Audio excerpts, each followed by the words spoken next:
Please rise for the Pledge of Allegiance. I pledge allegiance to the flag of the United States of America and to the republic for which it stands, one nation, under God, indivisible, with liberty and justice for all.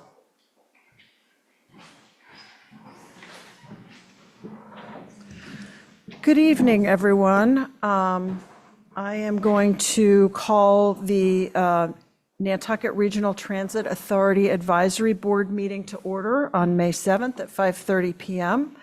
I will open with public comment for items not on the NRTA agenda, not Select Board, NRTA. And not seeing any hands up online, not seeing any. It's for NRTA, Toby, yeah. That happens all the time, actually. Okay, so seeing none, I'll close public comment and I'll invite the administrator to begin his report. Gary?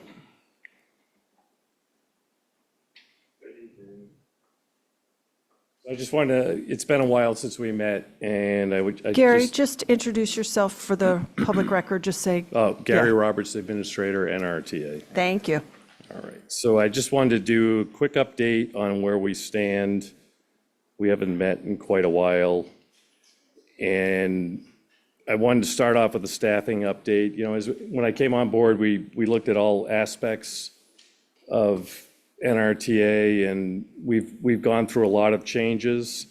We're looking now at the administrative office, which means we've made great progress if we're at that point. I wanted to announce that, you know, after 20 years of dedicated service, Cindy Clarkson has retired from her position as office assistant, and I'm in the process of interviewing to fill the position of an administrative assistant. For anyone in the last 20 years of the job, is a, you know, it's a great feat for Cindy, and she did a lot during the transition when I came on board to help move things along. I've also created the position of a CFO, and Deborah Shores has been hired to fill the position of a Chief Financial Officer at NRTA. She started on March 20th.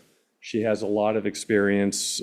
She actually did some independent work consulting for NRTA over the years, and I've known Deb for 20 years through the transit business, so she's been involved with a lot of transit authorities. She comes from Cape Cod Regional Transit Authority before she came over to switch here, and we're going to be working together to start the process of restructuring all of our processes, procedures, as we're preparing for a state audit that will begin in the coming months.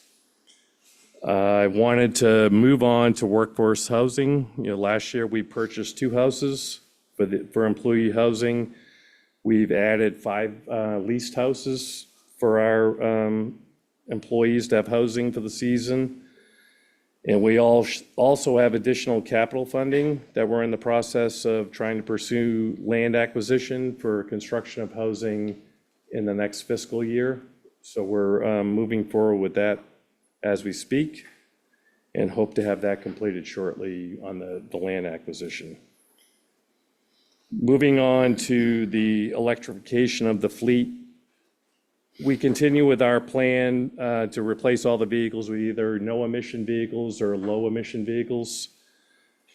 We actually took a delivery of 3 buses this past weekend, 3 electric buses that are on island and in the process of going through post-delivery inspection, and they should be ready for service for the summer months. We have to do decals on it and then install bike racks and cameras and all the other fun stuff that we have in the buses to keep an eye on them. We've added 5 Ford E-Transit vans to the fleet.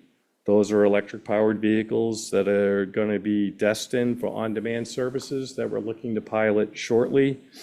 We were waiting on software upgrades to get that all set. And we've also added 1 support vehicle, an electric powered car to add to the fleet. And we also have 3 other vans that are coming that'll be delivered, but they're just gasoline powered vans, but those are also being added to the fleet, and they should be here by the end of June. We continue to work on infrastructure improvements at the maintenance facility. We still have somewhere in the ballpark of 10 vehicle chargers to be installed. It's been a slow process to get this done. National Grid takes time, engineering takes time. But we are at the point that everything is engineered, the plans are drawn up, and we hope to start that process very shortly. Moving on to capital expenses. In your packet, I included, it's basically a snapshot from MassDOT of all of our expenses. Anything that says RTA cap is capital funding from MassDOT. It breaks down by line item the things that we're working on. Basically, we came in this year at $2,927,000 in capital funding. This funding included the purchase of the buses that we purchased, infrastructure work, preventative maintenance, our workforce housing initiatives, and other various projects throughout the system. We also have 2 grants awarded to us for the purchase of battery electric buses and hybrid electric buses that total approximately $9 million that we're working on the RFPs right now to get those out for the bidding process to begin. It's a year from the time, minimum from the time that you order a vehicle till you receive it. It's a 2-month process to get the RFPs written, approved, bids out, any amendments that have to be done. But to add $9 million to the system for vehicles, it's a lot of vehicles that we're going to be able to replace basically the remainder of the fleet that is sitting out there now. With that being said, for the seasonal service, due to the age of the vehicles, many of them were probably twice their age that they should have been kept. 7-year vehicles, we have some that are 14 years old, 13, 12. We're spending a lot of money to keep these vehicles running. So I made the decision to lease vehicles for the summer of this year to get the older diesel-powered vehicles off the road. There'll be 5 vehicles that are coming. They're 20-passenger cutaway vehicles that look like Island Tour-style cutaway vehicles. They've arrived in Massachusetts. The process of getting them over here, the bike racks installed, the camera systems, that's all being done right now. We hope to have them over here within a week to 2 weeks to start the service, and we have a plan now where they're going to go, that both Nantucket routes will be replaced with vehicles. The Surfside Beach route will be replaced with one of these vehicles. The Sconsa Pulpus route will also be replaced with one of these vehicles. With the addition of the electric vehicles that we brought on, Jetties Beach will be covered by an electric-powered vehicle. The 2 ferry routes that we ran during the winter will continue in service. Those will continue to operate with electric-powered vehicles as well as the Maya Comet and Mid-Island routes. So it's a little bit of an expense to rent the vehicles, but in the long run, they're quieter. They're going to provide better performance for the riders with air conditioning, on-time performance, and it was, in my opinion, the right decision to make to get through another season before we get new vehicles here. The next item was on ridership. I have a copy that I have attached to your packet, or maybe not, as Brooke has told me that it may be missing, but in any event, there was one small mistake on it at the way it calculated on the airport route. But what the ridership shows, since we've gone fare-free starting in April of '24, it's been a year now since we've gone fare-free, we're standing at 73% increase in ridership. It's the highest ridership that NRTA has ever seen, even to this point, and we still have 2 months left in this fiscal year. We went from 190,000 passengers last fiscal year. We're sitting at 328,000 riders. We estimate on the low side to come in at 420,000 passengers for this fiscal year, which will be well over 110,000 more than it's ever ridden on the buses. So the fare-free thing has worked as planned. Whether or not we've eliminated traffic congestion, I can't say that we did, but I think we've cut a lot of traffic out of the scenario by providing these services. And we're funded through December 31st this year for fare-free funding. And the next round is at the governor's desk now as the budget's being approved for the next round of fare-free to continue that on. Moving along to a couple of bus stop relocations that we have to do. Town administration had requested about work being done at Jetties Beach, and I went and looked at what's over there. I agree that it's congestion up close to the beach for our buses to be cutting through there. There's young kids, there's a lot that goes on. So in your packet, I had some pictures of two potential stops. We've decided on location number 3 on your packet, which would be right next to the tennis courts. It's a short, it's not as far as what the picture shows. It's a very short walk from where it's at. It's safer for our buses to get in and get out, to loop through that parking lot. We'll have a proper bus stop set up, and it just takes away the danger of young kids and people running around and congestion, people parked where they shouldn't be parked, picking up, dropping off. So that's where we plan on moving the bus stop, if there's no objection from the board on changing that stop. The other relocation has been one that's, I've had lots of talk with some complaints about where on Orange Street across from Landmark where we park, it is not a good location. It's a hill. People sit on the property owner's property. There's no place to put a bench. So all we're looking to do is to move it back short distance to Dave Street.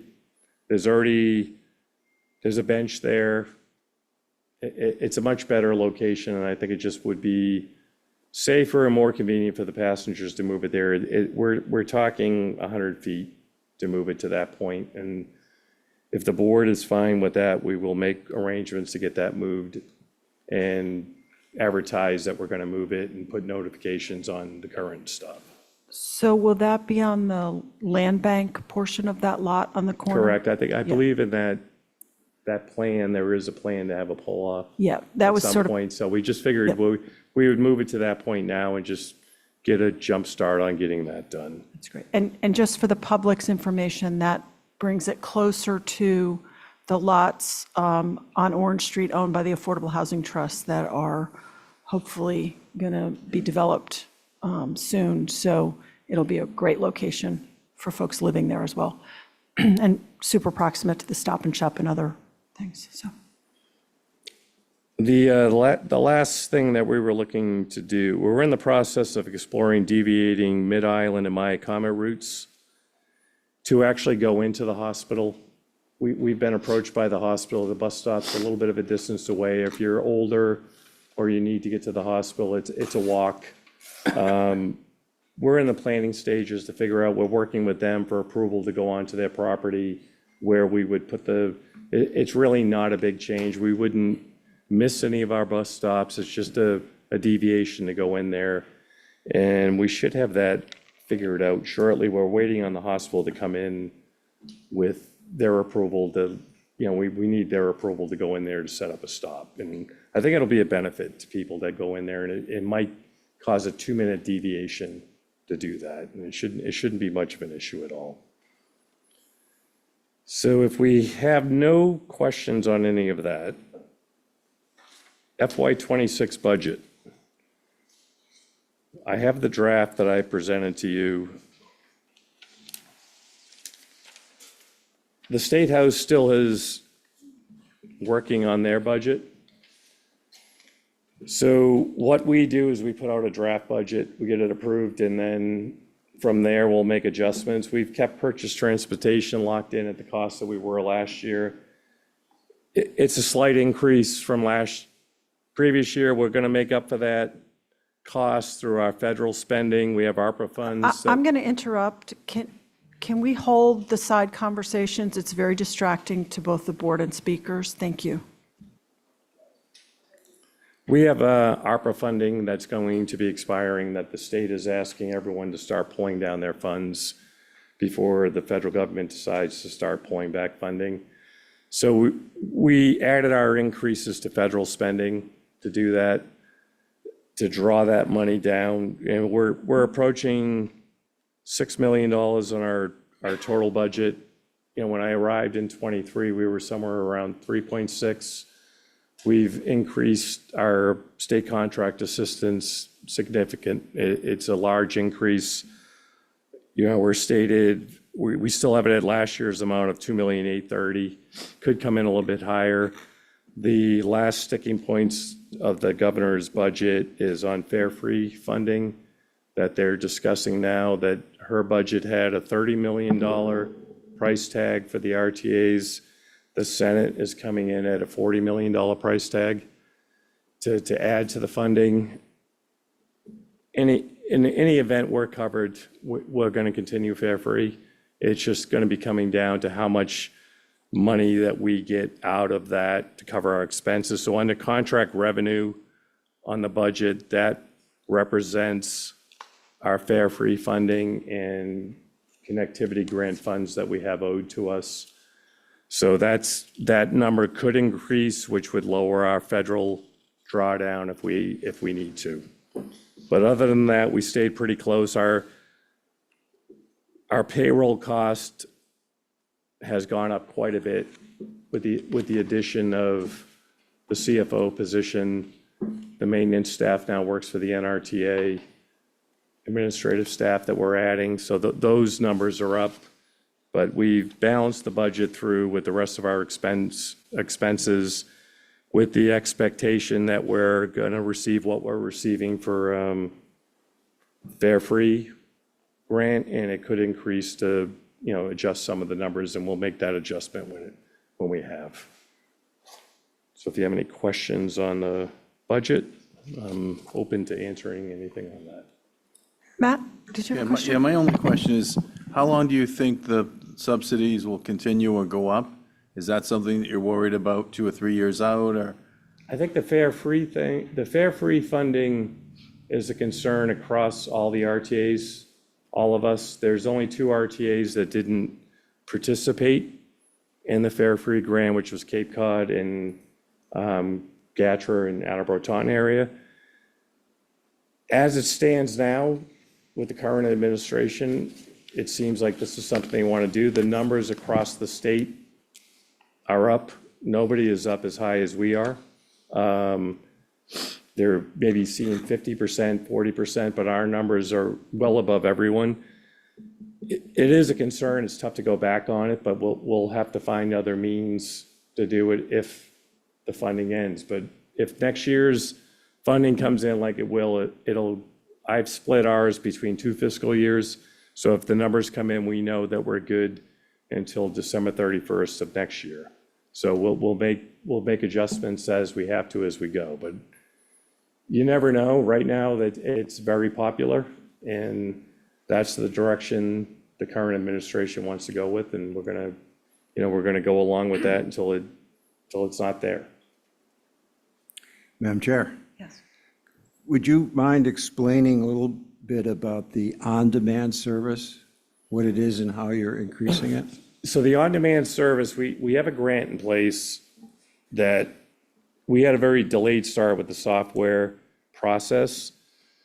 It's designed to operate during the winter months when we're not running our full service, to provide service to Nantucket, to provide service out Tom Nevers, to areas that we don't provide any transportation. It's all zoned to certain areas that you have to be in the zone to be able to book your ride. It's all done online. It's like Uber. So we have the zones all placed. Even if you're outside of the zone, but your trip brings you into a zone, it's allowed. It'll cover doctor's appointments. It's not age restricted. It's open to anyone that wants to ride the vehicle. But it will provide service to the areas when we go into our winter service that doesn't currently have service. Just one follow-up, and that's for free? That the on-demand service is not covered under the fare free. Fare free covers island ride or statewide as paratransit and fixed route services. Your on-demand services are not covered. Currently, the way we based it now, it's a nominal fee to ride it. We're projecting it to be $4 per ride, but it'll be you book the ride, the vehicle gets you, brings you to your destination. And it's not where we don't have a need for Nantucket in the wintertime to run a fixed route bus. There may be 10 rides during the day that need to be performed. We'll have the vehicles out there. They'll perform the ride, bring them to where you need to go. And it's a small fee of like $4 to do it. But in some ways, you're undercutting our local taxi drivers, yes? Well, I'm not undercutting anything. We're a public transportation authority that's funded by the taxpayer. And the taxpayers are paying for this. This was a community transit grant that we were awarded to provide this service that's offered statewide. And currently, the governor's next budget is increasing the funding for on-demand services. But that $4 is still a lot less than a taxi. I understand that, but the taxpayer is paying taxes to the state. And this is one of the benefits that they get from their tax dollars, is to provide transportation the same as our buses are free, where a taxi may cost money. But our local taxi drivers aren't benefiting. That's all I'm going to say. Okay. Thanks, Michael. Anybody else? Yeah, I remember when Jason was on the board and we talked about this, and we were asking, this is going back 6 or 8 years, we were asking about the cost to run the buses in the winter. And geez, could you do it more cost effectively with an on-demand service, and how would that work, et cetera? So I think this could end up allowing you to close routes completely, or close routes you wouldn't expect, and run this and save the town money. I think could end up being a win-win. So anyway. The other comment I was going to make is, you said very early in your remarks, you said you're not sure whether you reduce traffic or not. I'm sorry? You weren't sure whether the increased ridership had a positive impact on traffic reduction. But in my imagination, there are probably a lot of cars driving around to pick people up who don't have cars. And so there may be a significant reduction in car trips because people don't need to carpool to work. They can hop on the bus for free. So I'm hopeful. While it would be difficult to quantify any reduction in traffic, I think in a general sense, the more ridership we have, logic prevails that those folks aren't in individual vehicles. Well, I So- think one of the things we found with fare free, looking at the numbers again, workers are using the buses more than they have in the past. Our morning numbers are up. I mean, to say, in February we went, or was it January, 2,900 rides to, 7,000 rides since we've gone fare free. The goal of the transit authority is to provide reliable, cost-effective transportation to the community. That's what the goal, that's the mission statement for every transit authority. These grants that we're receiving from the state are through the Fair Share program. This is what it's designed to do, and it's designed to provide as many modes of transportation as we can to give people equal access to transportation, and that's system-wide. So our system is the island. It's not the summer residents. It's the entire island and their residents year-round. We'll continue to pursue any grant that provides cost-effective transportation to all the residents. And as long as the grants are out there, we're going to put in for them. And it's not that we're trying to cut anything from anyone. We're trying to provide cost-effective transportation to people that don't have the ability for transportation. And that's what our goal is, and that's what we're forging ahead is at each time there's a grant that's available. Thanks, Gary. Do you need a approval of the budget, right? I do need an approval Okay, on that. so do I have a motion to approve the budget presented tonight? So moved. Do I have a Second. Second. All those in favor? Aye. Aye. Okay. And then next up?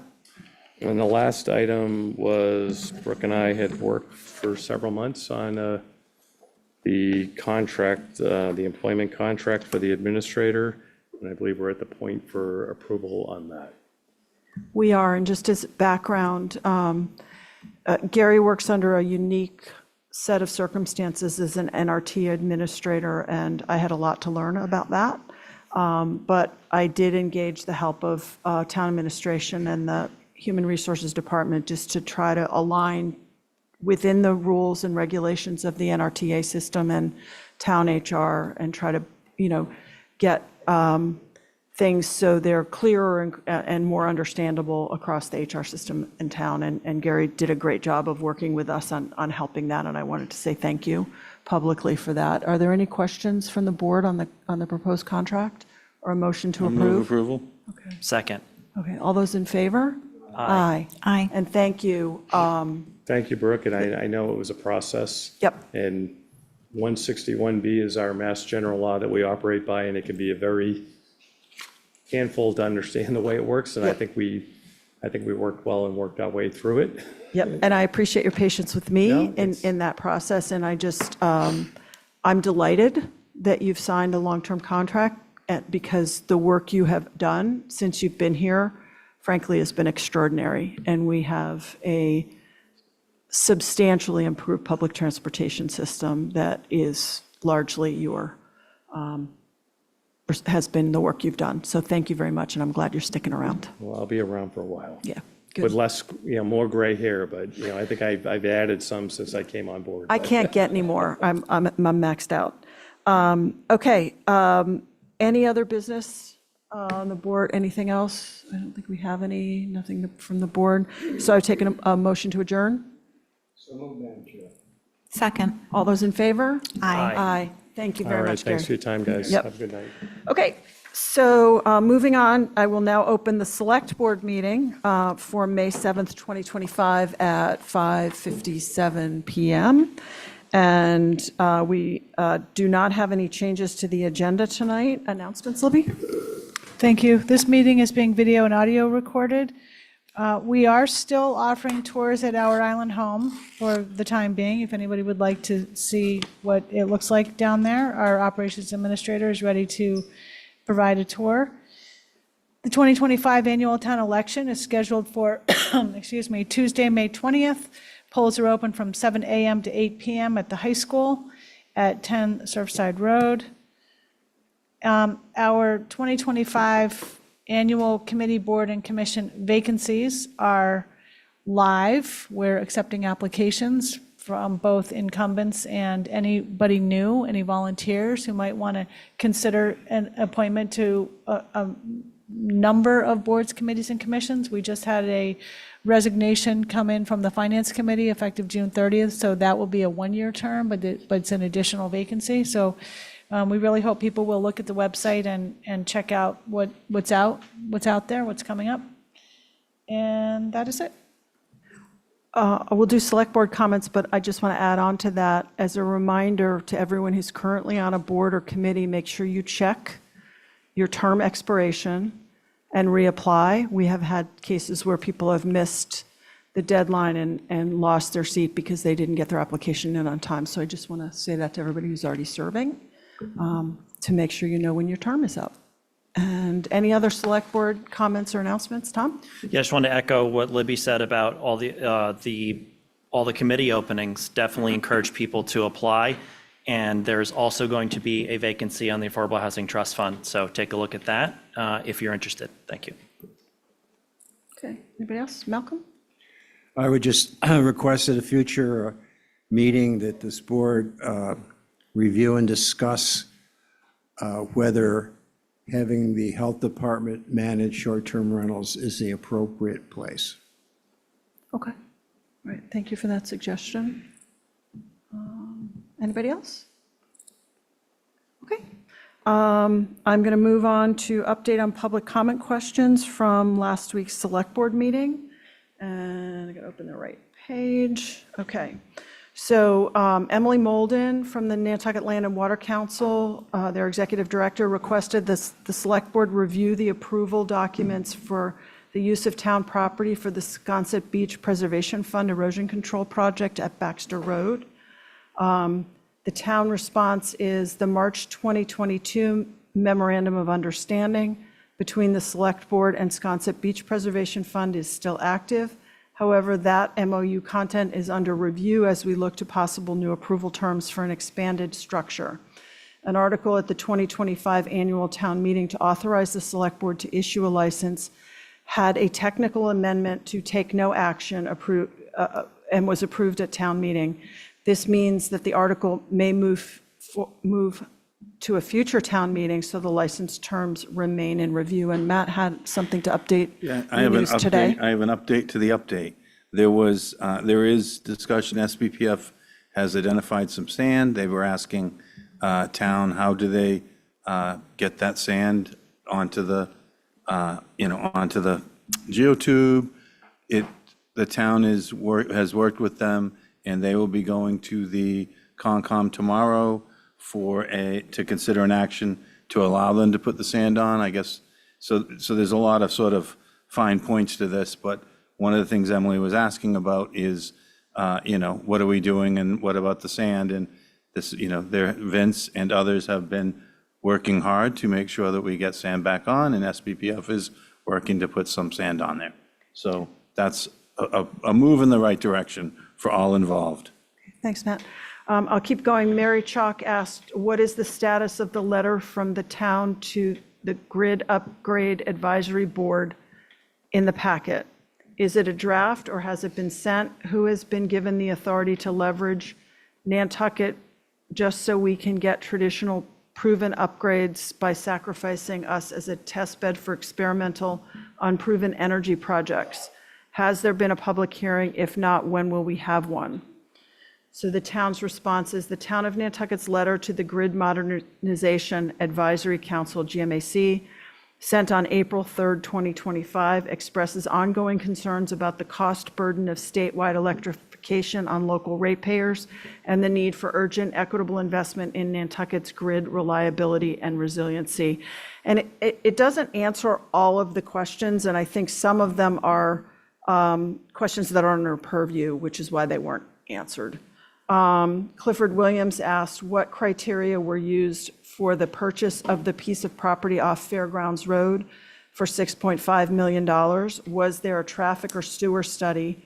What was the criteria in order to solicit the piece of property? So the response is, when considering property acquisitions, the Affordable Housing Trust follows a set of key evaluation criteria, which include 1, suitability for year-round affordable or attainable housing, 2, zoning and potential for development or redevelopment, 3, proximity to transportation, jobs, and services, 4, cost and financial feasibility, 5, community impact and alignment with the town's strategic housing goals, and 6, readiness of the site, and that includes infrastructure, permitting, and environmental factors. The response goes on to say the 2-acre parcel at 10 Parker Lane and 55 Fairgrounds Road is currently zoned to allow an approval not required A&R subdivision into 8 lots. It is fully serviced by municipal water and sewer with no need for infrastructure extensions or additional development costs. Conveniently located on an active bus route and near bike paths, the site is well positioned for residential use.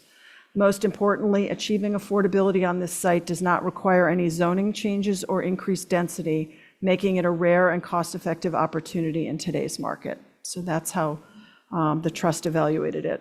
And then finally, Hillary Rayport asked, could we get specific justification from our attorneys of why pre-existing small dwelling units already permitted on Nantucket and existing on lots can be counted as this protected use accessory dwelling units?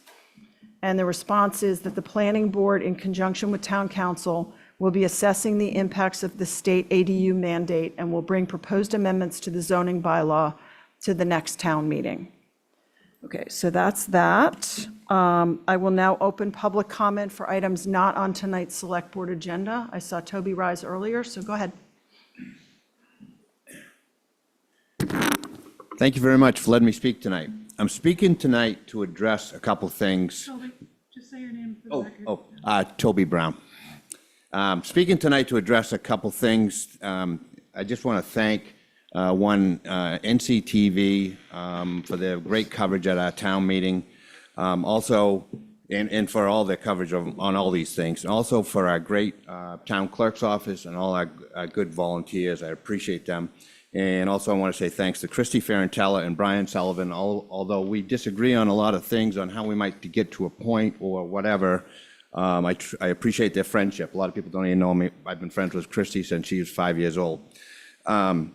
Very happy to see that the move of the town council was defeated. Although town meeting can be a long and sometimes tiring process, we as a community get to decide how we want our community to run versus a board of 5 to 9 people deciding our fate. Having said that, I'd like to address some other concerns from some of the board chairs and unfortunately some citizens at the last town meeting. I hear that over and over by the old establishment, as I'd like to call, that unless you go to every meeting, read everything, don't speak, don't call anything. That's not how it should be. Is that how we should be talking to our younger voters? Why don't you? That's why people do not want to be involved anymore.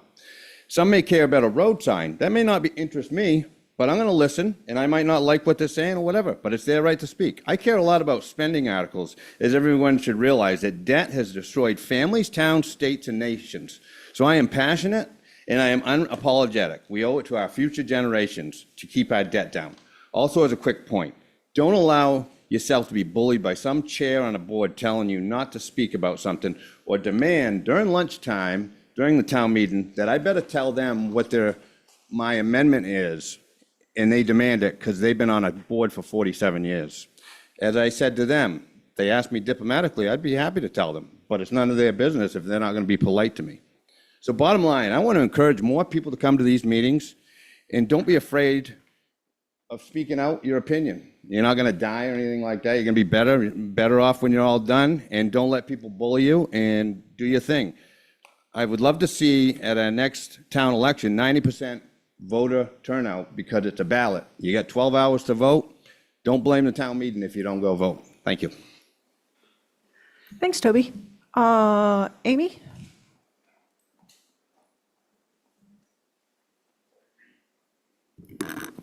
Amy Eldridge.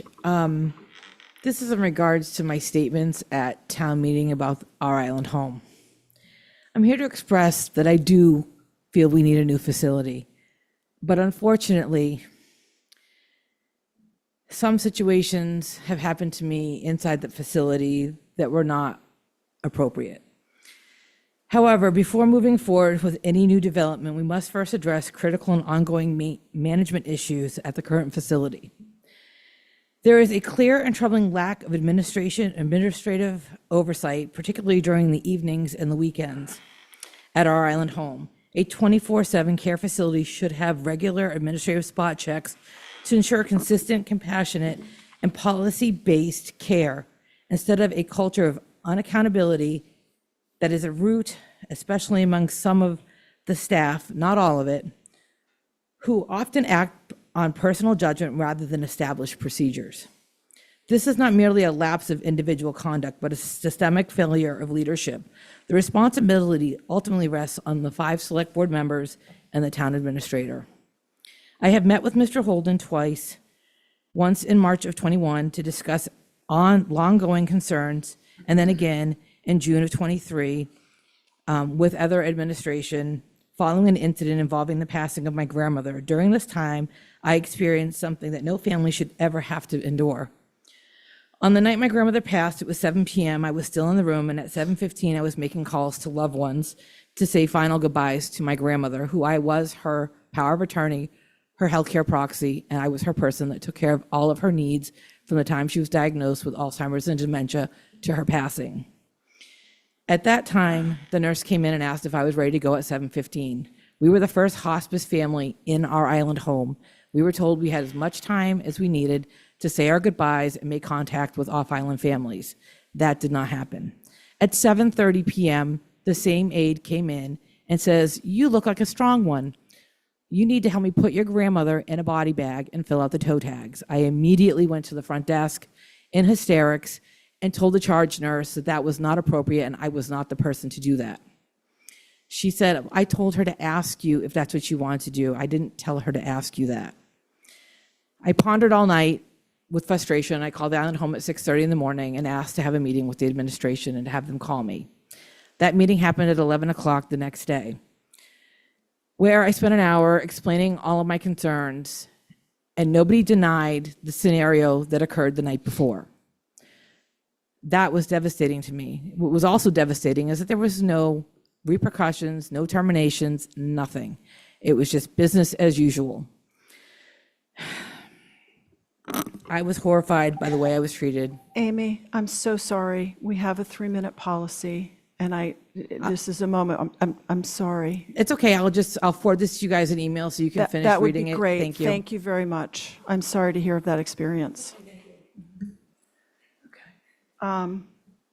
Charity?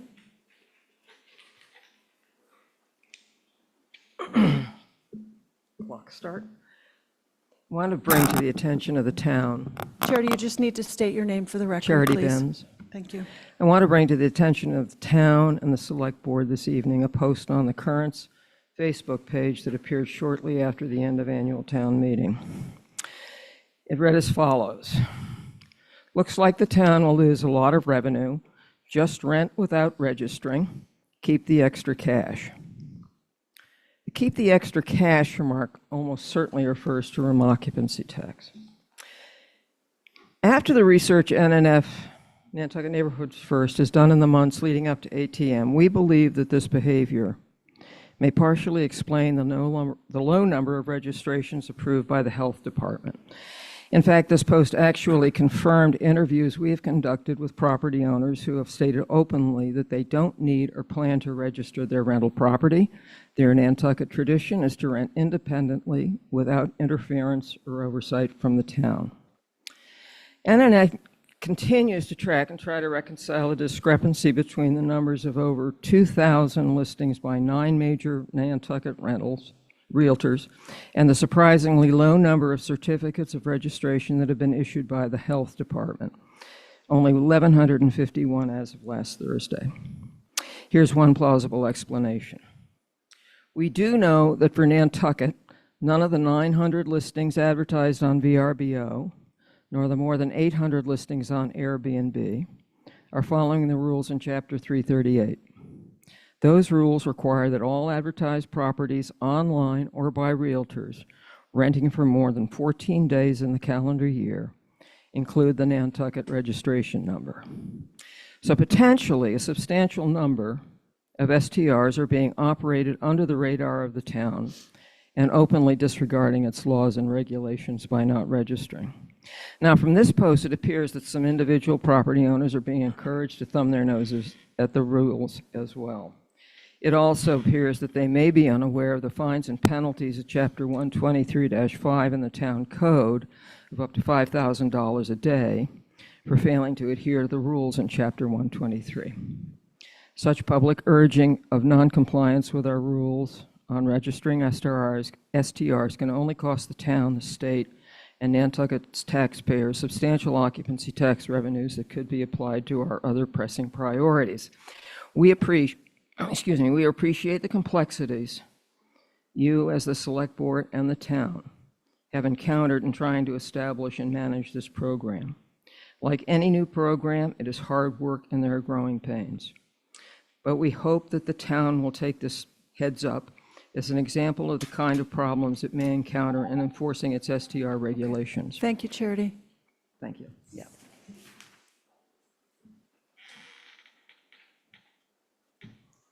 Jason? Yep, thank you, Madam Chair. Just really quickly, I just want to clarify that what Charity was talking about, I believe, is a comment that someone left on our Facebook page, not something that we reported, and I just want to make that clear. So that was a comment from, I have no idea who, but just to clarify. Thank you. Thanks, Jason.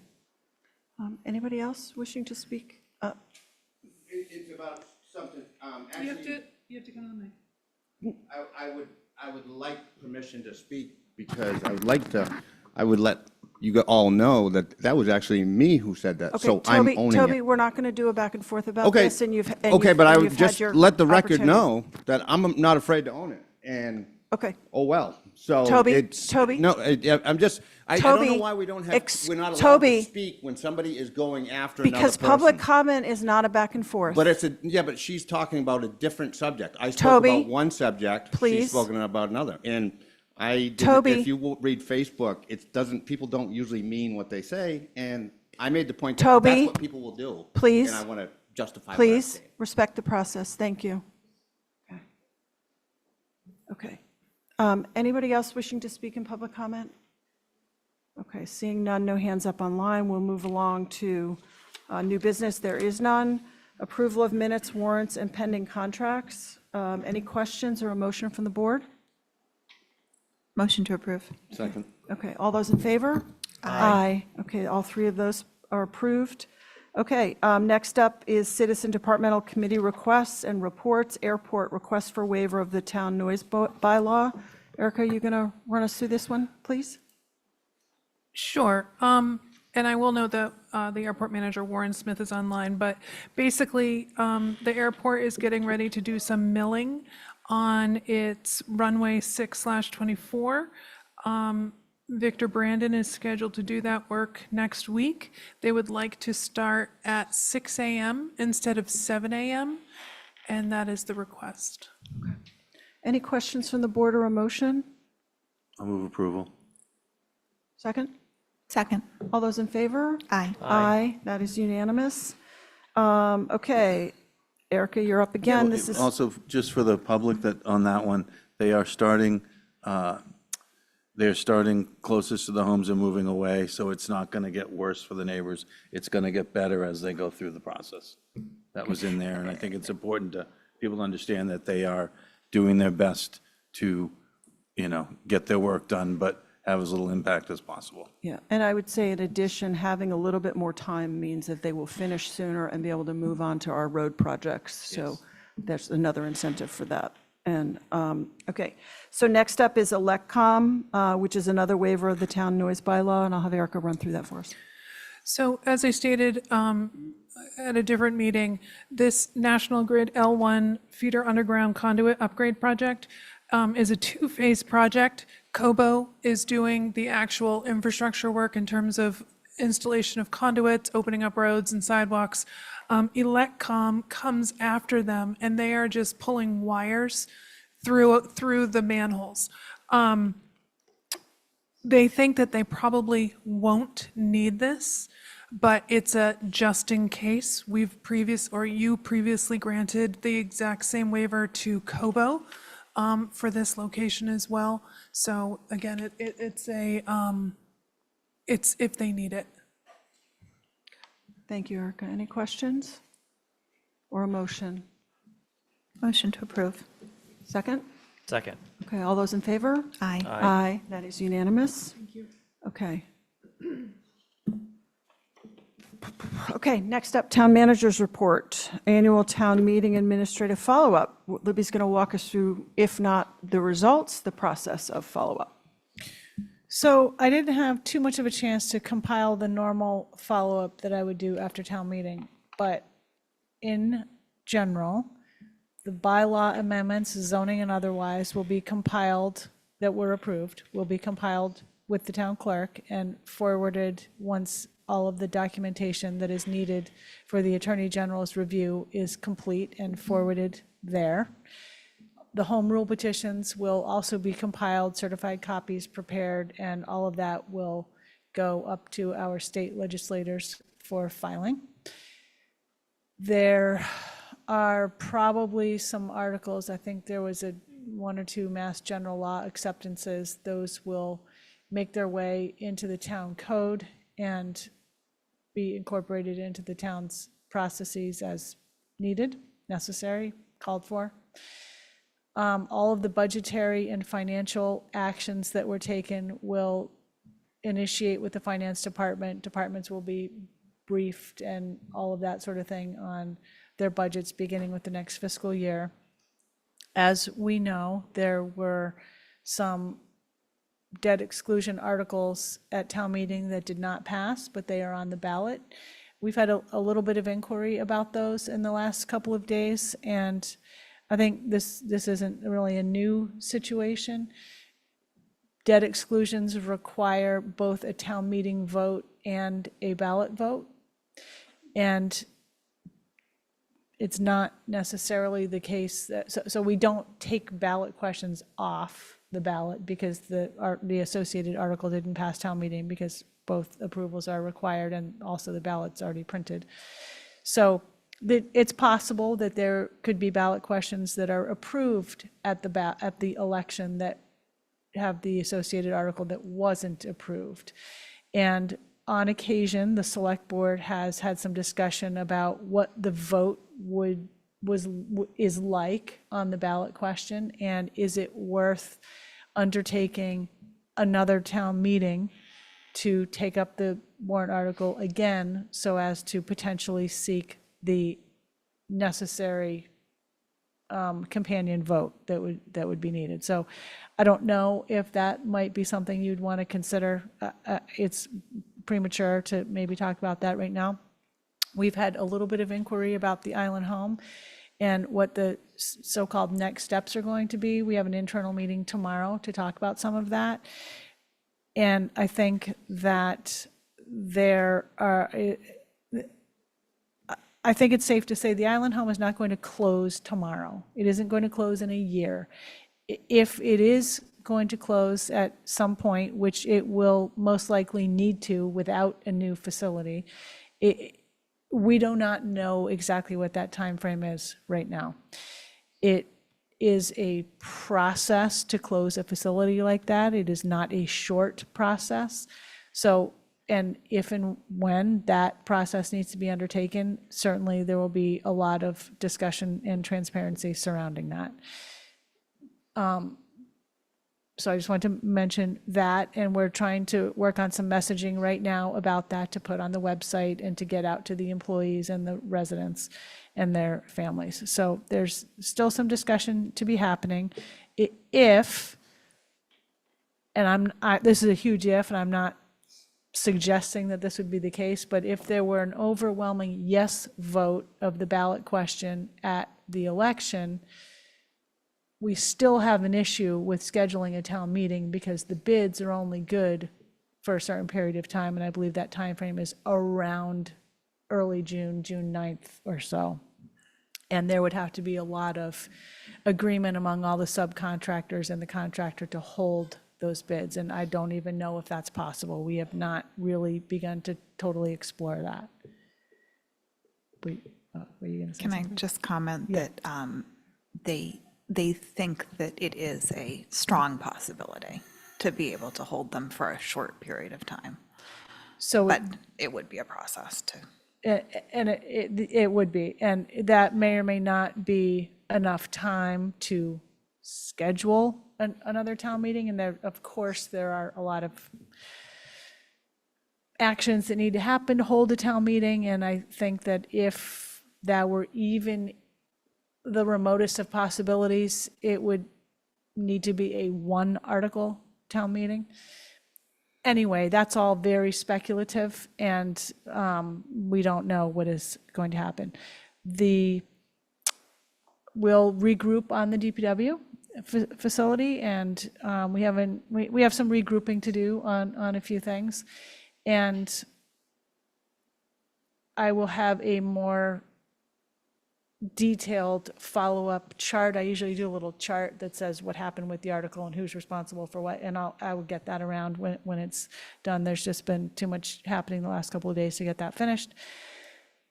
And it was very nice that Mr. Brown thanked the people who spend a lot of time setting up the town meeting and getting it all ready. So we, of course, thank all of them as well, and all the volunteers who put a lot of time into developing motions and recommendations at town meeting. And of course, the voters who attended. It was a very long day on Saturday, and a lot of people more than I actually thought might come back on Monday did. A lot of people came back. So it was nice to see a pretty good turnout. So I just wanted to give you that sort of update and see, I don't know if the board has any questions about any type of follow-up, but we're happy to answer anything if possible. I was just going to say, in terms of an example of something where it didn't pass a town meeting and then passed at the ballot, was the playing fields. And then it was yes. put on the fall special, and it got the second approval that it needed. So it has happened. It's pretty rare, but it has happened. Yep. So, any questions from the board on town meeting follow-up? I have a procedural question that I'll talk about when we prepare for the next meeting. Okay, all right. Yeah, fair I do enough. Matt? think, I think there was some voters' remorse on the town meeting. I had some people reach out to me the day after and, what are we going to do? And, I'm like, well, we voted against it. Like, what do you think we're going to do? And so I think some people that had concerns, did end up supporting it, but are concerned that we aren't going to do it. So I do think if the closure really does become real, I think in people's minds, I think maybe there's more work, maybe there's fundraising, maybe there's some other things that have to happen, but, I think that maybe there could be a groundswell, but we can't fundraise, and this stuff has to, sort of germinate from the public. And it has to, and there is some talk about that, because I had someone call me today, and, there are groups that are talking about it, but it needs to happen quickly. And Matt, I want to just follow up very briefly on that. We also need to caution people, the town cannot advocate for ballot questions at this point, or in terms of spending any taxpayer money on anything to do with that sort of advocating. It's prohibited by campaign finance laws. Anything else on that? Okay, select board committee reports. I have one. We have executed the waste services agreement and the purchase agreements for the facilities at the landfill, and so that is ready to go, months in advance of the changeover from the old contract to the new contract, and we're very excited about how that's going to play out over the next decade. So, anything else? Madam Chair, and relating to that, Yep. could we perhaps next time answer Jason's question about the actual cost? It was sort of asked, and it was kind of this and that, but maybe a simple one-pager? Sure. I mean, it's yeah. I think people are still questioning. Okay. Yeah, Yeah. it'd be nice. Okay. Thank Libby? you. I can give a kind of a short version. It's going to be a little bit more expensive. It's going to go up about 12%. I think it's about $2 million. It will, there are savings possibilities because now we control it. And so we can find cheaper ways to send things off island. And previously, there wasn't an incentive for Waste Options to do that because the town paid that and they got paid by the amount of tonnage. But there's some possibilities that we can shave those numbers back as we go. So, so it has gone up, but it may not go up as much as it's predicted. There's also now more control on things like the composter. The largest cost of the composter, besides maintenance, is electricity, and it was broken a number of years ago for a couple months, and we saved like $500,000. So now that we're doing so much of it with windrows, there may be times that the town can close that and, and make up some of that shortfall. And then there's a bunch of other items like that. So it was in there. It's hard to tangle out of, if you'd want to speak to George Aronson or have him here, he can go through it, but, it's there. So thank you. I don't want a long discussion, Madam Chair, just like a half a page summary of the numbers, period. Kind of like I did in writing. Okay. Fair enough. Yep. Okay. If there aren't any other select board committee reports, we could have a motion to adjourn. So moved. Second. Okay, all those in favor? Aye. Aye. Thanks, everybody out there who's listening. Have a good evening. Go Celtics.